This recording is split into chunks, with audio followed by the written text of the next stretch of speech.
Okay, welcome everyone to another random walk down Mill Street.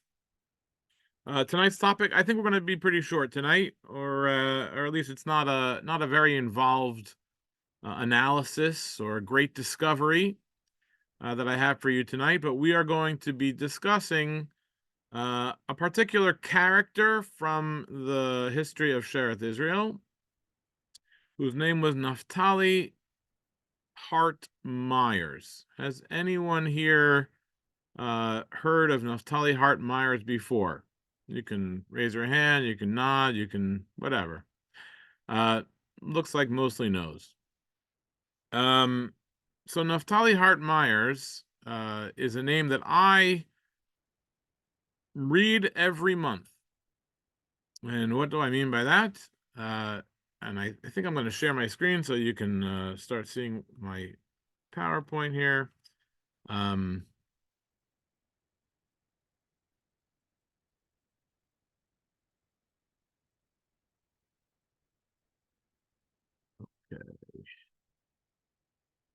so every single month, every Rosh Chodesh, I try to do it on the first day of Rosh Chodesh, although I have to admit sometimes I do it on the second day of Rosh Chodesh. Um, I recite a long list of names called the Roll of Perpetual Hashkabot. These are, Sheretz Israel doesn't have a big wall with plaques where you put the light on someone's yard site. I see that in a lot of synagogues. What we have instead for ongoing remembrance, perpetual list. It is a long list. It's full of names since the year 1718 when it started.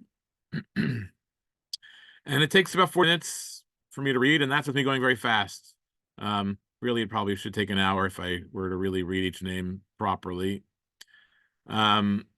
Because it has so many names. I haven't counted them, but it's pages upon pages upon pages of names. We also read it on Kippur, where we have to split it up at different times during the day. Otherwise, we would not be able to read the whole thing. So it's a little bit after Shachrit, a little bit after Musaf, a little bit after Mincha, and then finally we get to the end of the entire list.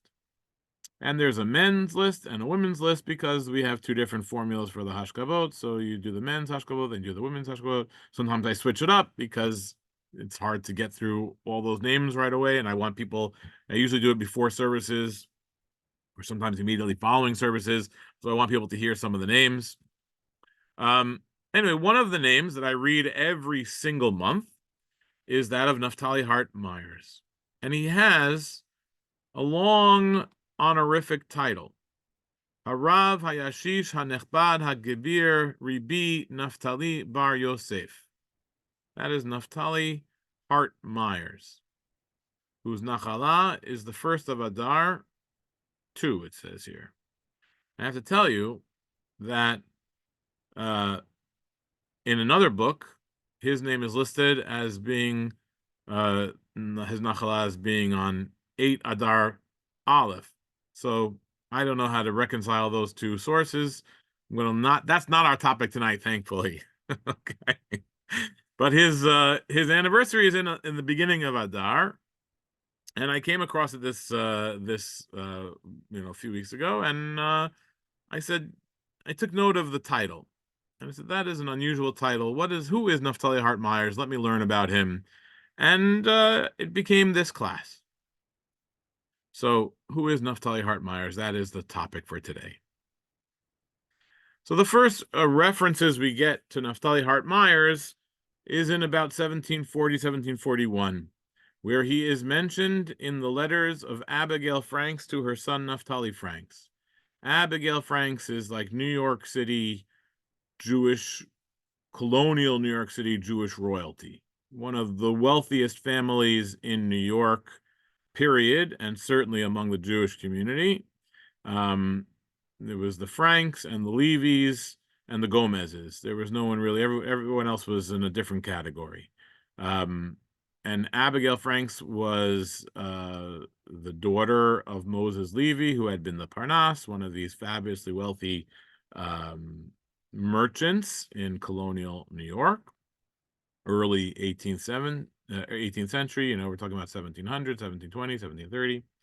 And she marries a man named Jacob Franks, and they have some children. One of them is called Naphtaly, and Naphtaly Franks goes to do his business and make a living in London.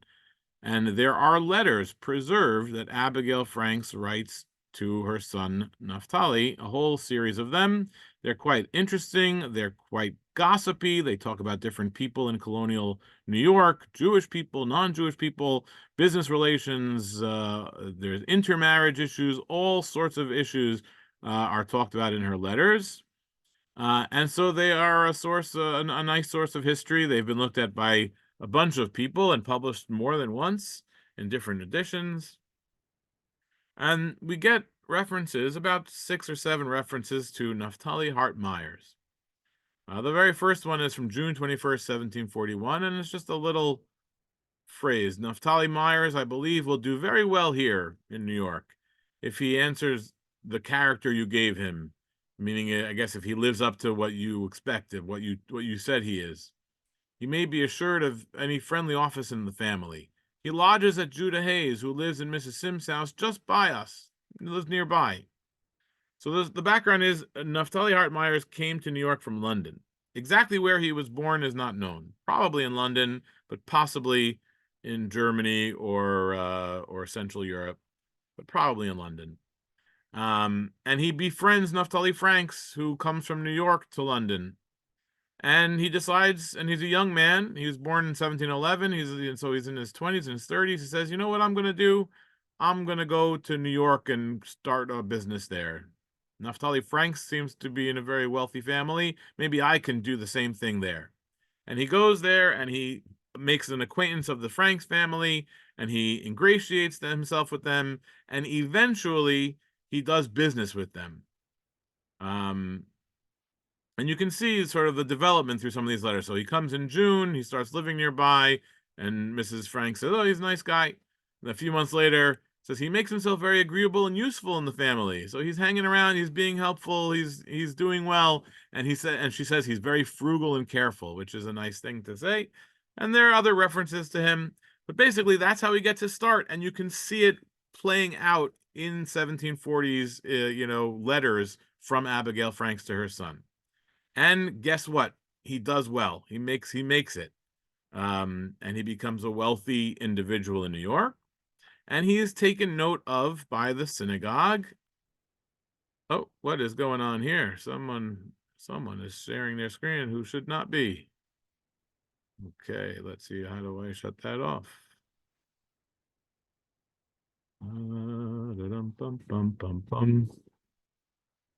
Never had that happen before.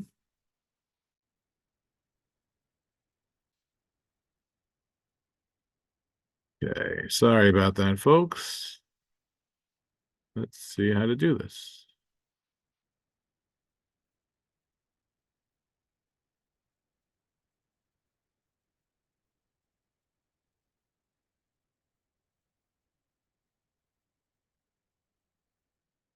Okay, sorry about that.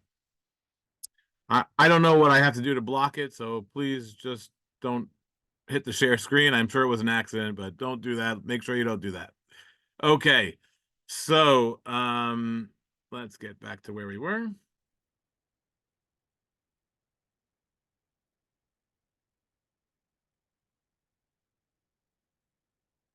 I have to share my screen again. That's what's not happening. Here we go. Okay, so what we were up to is that Naphtaly Franks comes from London to New York in the 1740s, and um, he does well. He does well for himself. I'm just moving this to the bottom of the screen. He does so well that he starts to be noticed in the congregation of Sheretz Israel. He's living in New York. He's doing business in New York. He's doing business in Philadelphia. He's doing business in Newport. And he is starting to get known throughout the Jewish community in America, in colonial America. And you'll see some of the first references to him, 1746, it's a few years later, in the Minutes of Sheretz Israel. he is elected to be the Chatan Bereshit. The board was smaller back then. The Chatan Torah and the Chatan Bereshit were essentially sitting on the board, and they were elected every year by the Yechidim, and he was elected to be the Chatan Bereshit, which means he was given a governance role in the synagogue.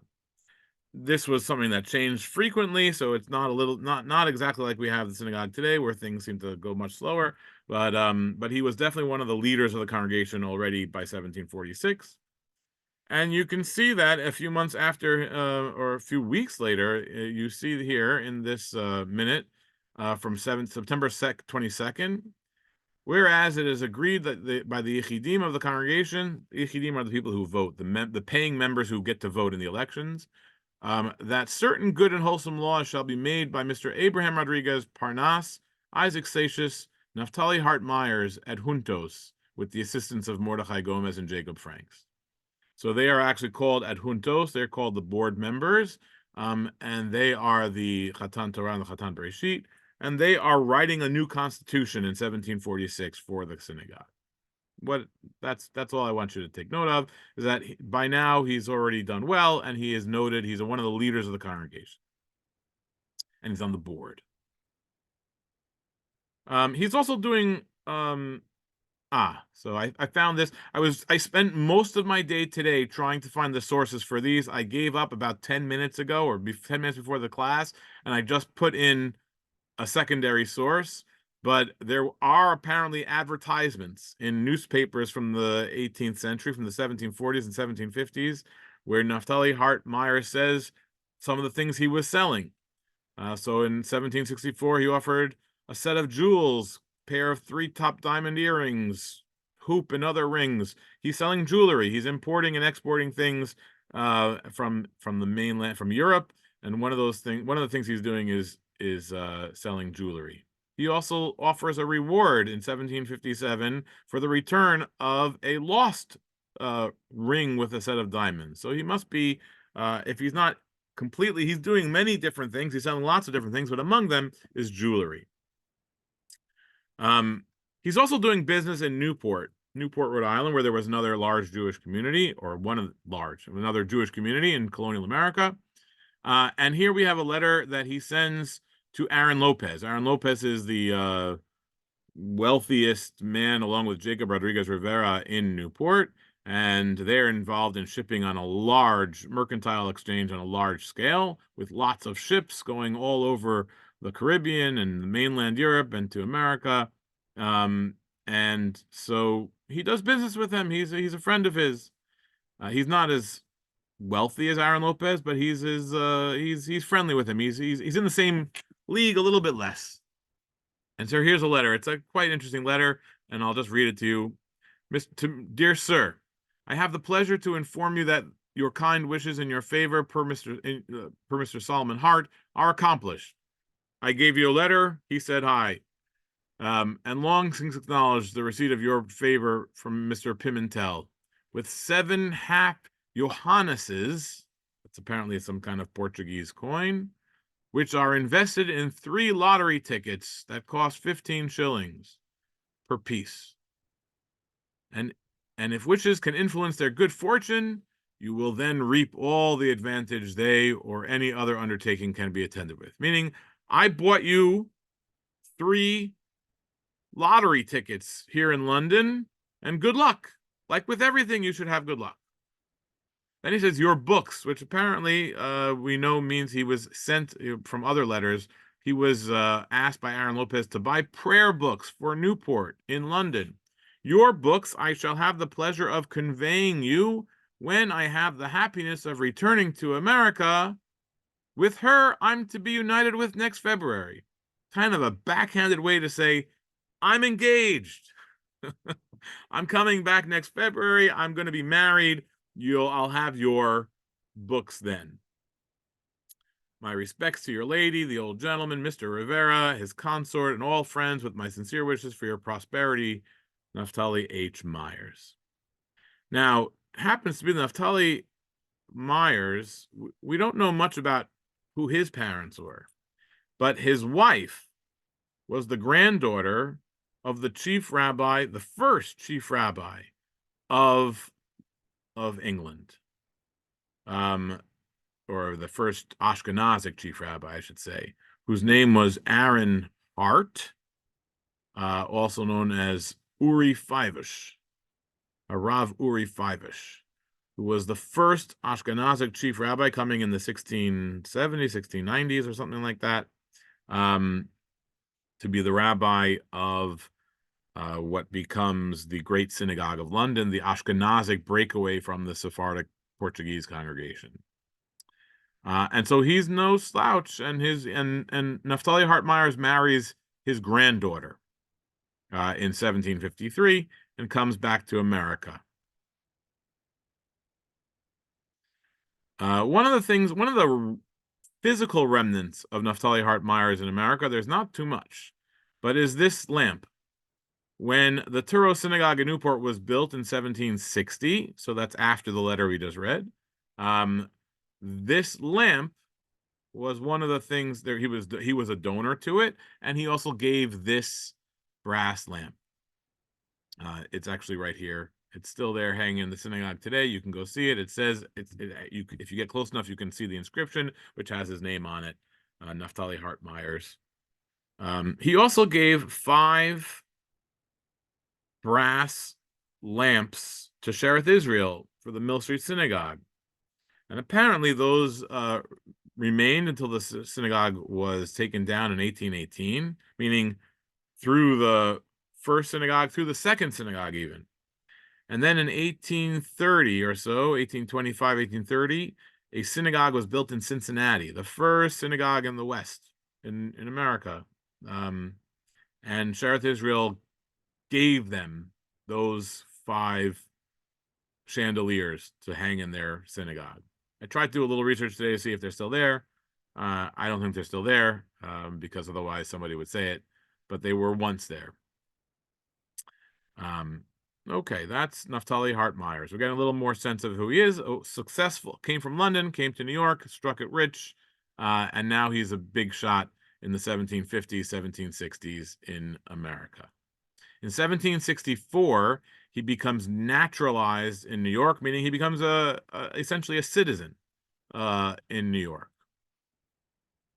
A couple other references that I think are interesting and of note, and I want to come back to later, but I'm going to read you them now because there'll be a point to this at the end. And here is one from 1759. At a meeting of the Parnasim and the elders, it was agreed that a proper bathing place should be built from stone for the use of the congregation. This is in New York. This is Shereth Israel's minutes. And Mr. Joseph Simpson, Naphtaly Hart Myers, and Abraham Abrahams are the managers of this endeavor. And so they're building a mikveh. And these are the people who are in charge of building the mikveh. Joseph Simpson, Naphtaly Hart Myers, Abraham Abrahams. There's another meeting from 1760, another next year later. It's a kind of strange story, which we don't have to get into all the details, but apparently there was a man named Judah Hayes who liked to get angry a lot in the synagogue. I don't know if anyone has ever experienced such a thing. And he was upset about the seat for his daughter, and he made a big ruckus. And the congregation appointed a committee. On that committee were Joseph Simpson, Jacob Franks, and Naphtaly Hart Myers to settle his problems. They came up with a solution. They said they should enlarge the row for his daughter so she could sit in the front row also. Mr. Hayes was not satisfied and goes on from there. But my purpose of showing you is that on this committee, which was to deal with the problem that had arisen, was Naphtaly Hart Myers. He was taking a leadership role in the congregation and helping settle difficulties. And then finally, something I already mentioned to you already, in 1764, so this is the same year that Naphtaly Hart Myers becomes a citizen, there is in the minutes of the Shereth Israel that the Chazan shall make an acknowledgement every Kippur night, making a Misha Beirach on Yom Kippur, on Kal Nidre, for Naphtaly Hart Myers for the 5 minorot, it's written in Hebrew in the original, presented by him to the synagogue. And they shall make Hashkabot, meaning after his demise. He gets a Mishvirach during life, and Hashkabot after his demise. And the same shall be done every second day of Rosh Chodesh Adar. Again, why the second day of Rosh Chodesh Adar, I don't quite know. He was still living at the time that this was written, so I don't know what the significance of that date was. Maybe that was when he gave it. Don't know. Anyway, that's Naphtaly Hart Myers. In sometime after 1764, I don't know exactly when. So before the American Revolution, after he becomes a citizen, he goes back to London.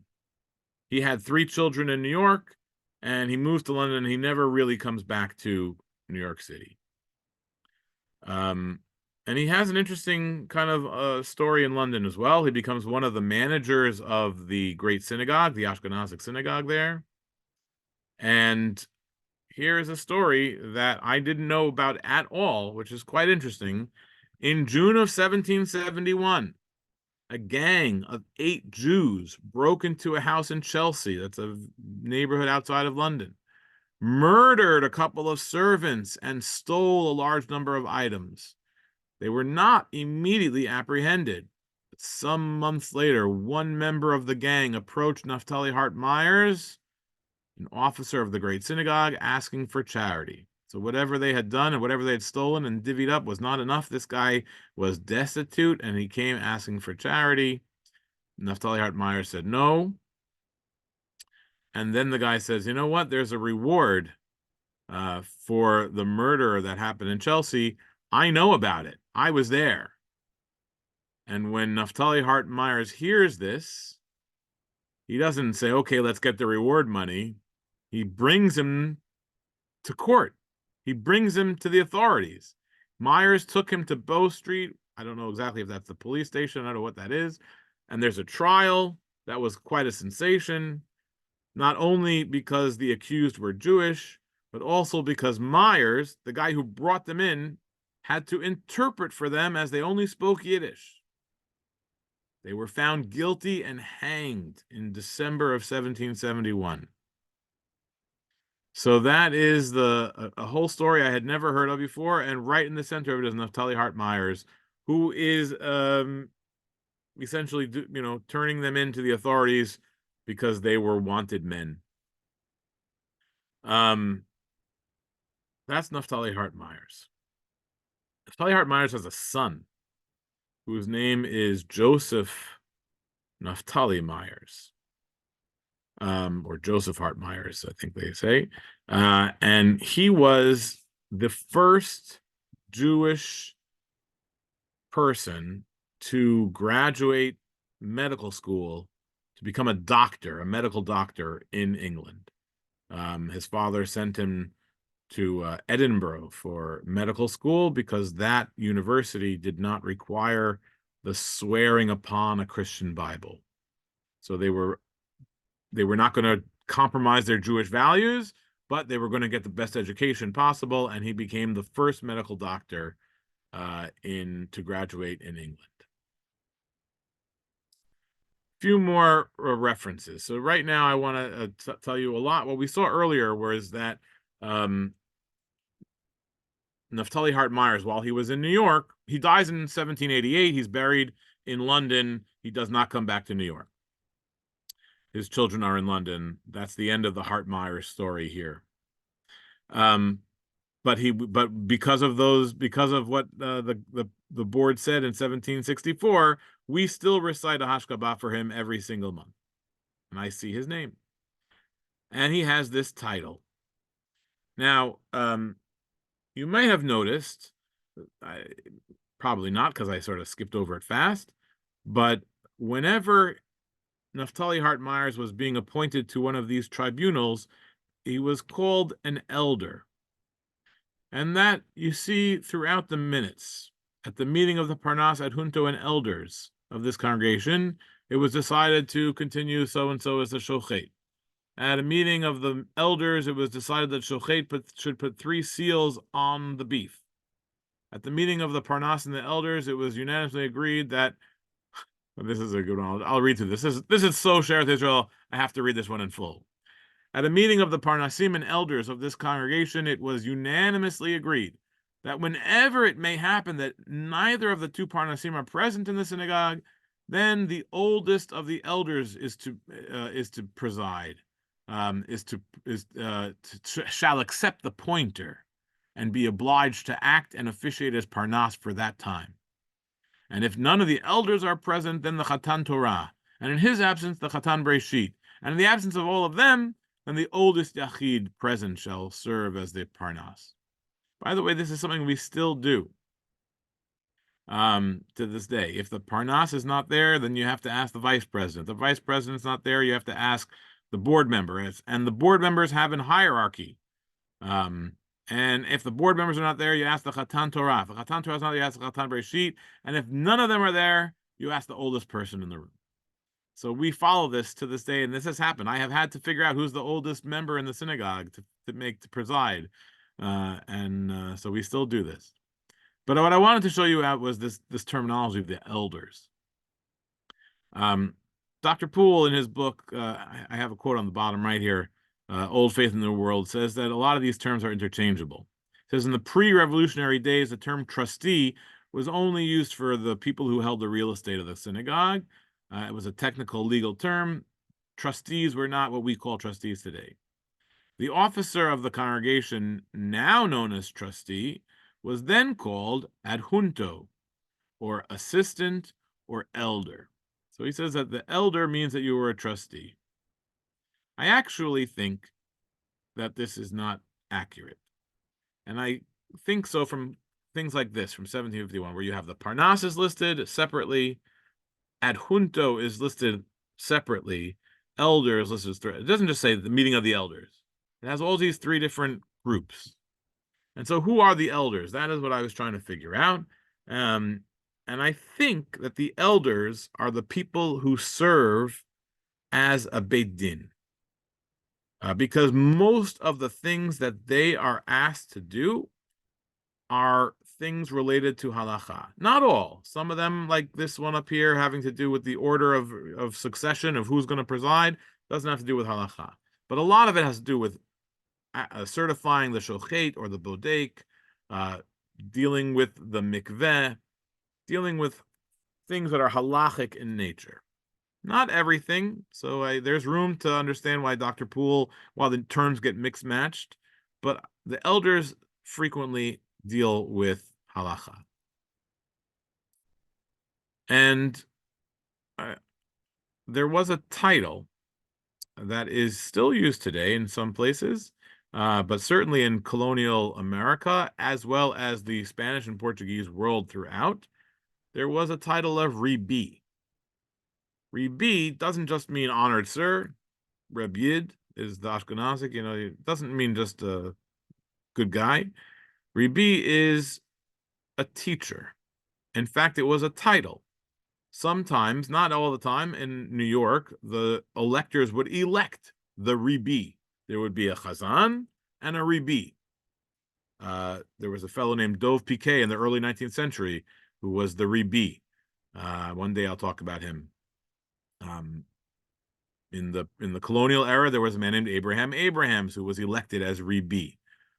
So who was the Ribbi and what was his job? His job was to teach the children. He was the teacher of the Talmud Torah. And that job in New York wasn't invented here. Very, very similar function of the Rubi in London. And so here is a quote from Hyamson's Sephardim of England, where you'll see talking about this title. It's basically a list here. There were also changes in the office of Rubi or teacher.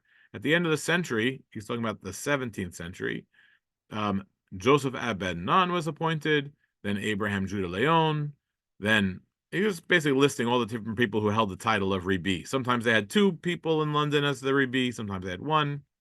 And then I want you to get to the end of this paragraph. It says, these men were all qualified rabbis and acted as a rule also as dayanim or members of the Beit Din or rabbinical court of law. So I don't know how to prove it, but I'm just going to take him at his word that all these people were rabbis and functioned on the Beit Din of London. New York didn't have a Beit Din, it didn't have a Chacham, it didn't have the same structure, but it did have elders. And it did have a Ribbi. a teacher.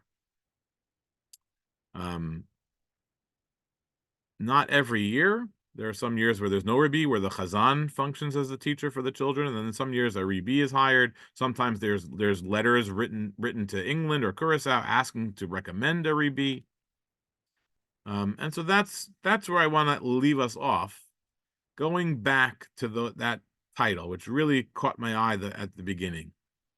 When Naphtaly Hart Myers has this unusual title, Harav Hayashish Hanachbad Hagevir Ribbi Naphtaly Bar Yosef. No one else in the entire book is called Harav until you get it, unless it's part of an actual rabbi. You know, HaChacham HaShalem. Much later, you'll get, David the Solopul is Hayashish Hagevir Nengim Simot Yisrael Harab. But no one in the era that Naphtaly Hart Myers is called Harab. Was he a rabbi? Probably not. But did he serve a rabbinical function in Sheretz Israel? Probably yes. Remember the things that he was asked to do. This is I showed this to you earlier. This is just one of several. He was at a meeting of the Parnasim and the elders. He was appointed to be one of the people who makes the mikveh. He was on the tribunal of the elders, along with who are his companions, Joseph Simpson and Abraham Abrahams, and sometimes Jacob Franks.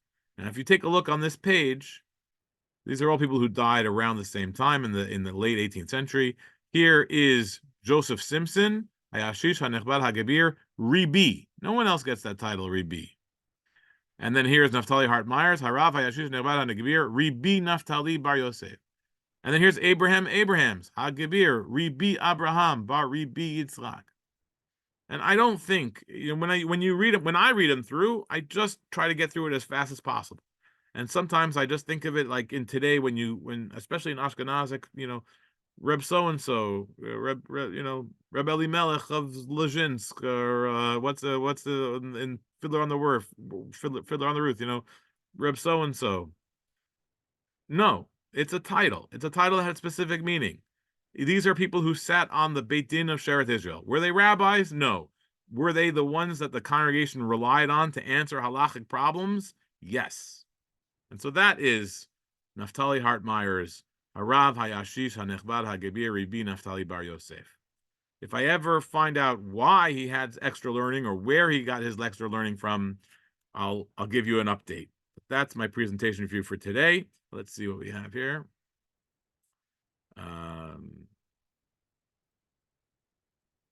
Sephardim say mikvah, not mikveh. Okay. Sorry.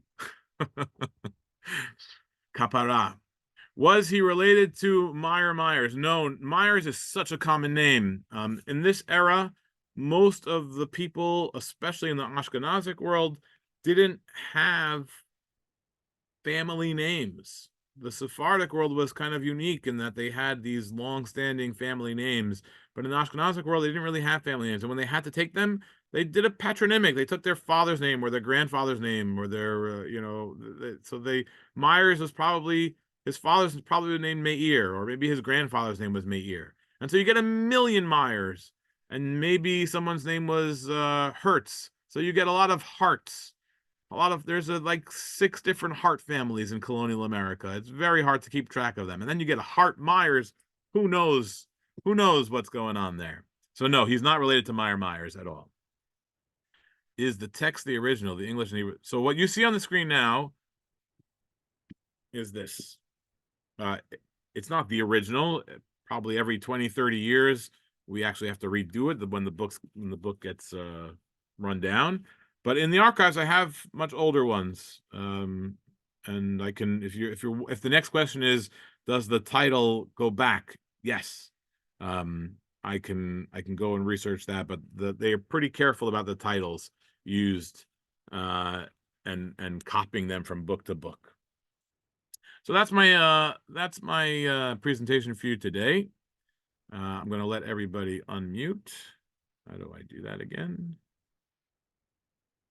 Was it written by Nieto? No. It does look like it though, right? No. How do I do this? Ask all to unmute. Okay. So who wrote it if that's not Nieto? Beautiful handwriting. You probably know who wrote it. It was written, this was like right after you left. This is from Oh, then 1980. Abraham Ben Hayim, perhaps. It's this was written by one of the Moroccan Sofrim Abraham Ben Hayim. YU. Yeah.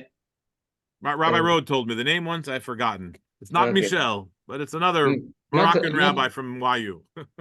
not Rabbi Abraham Ben Hayim, because that's also his It may, handwriting. yes, it's Rabbi. Yeah, that's who it is. That's who it is. Yeah. Yes, wonderful. So thank you all for joining. I think if I'm still recording, let me stop the recording. Let's see how to do that.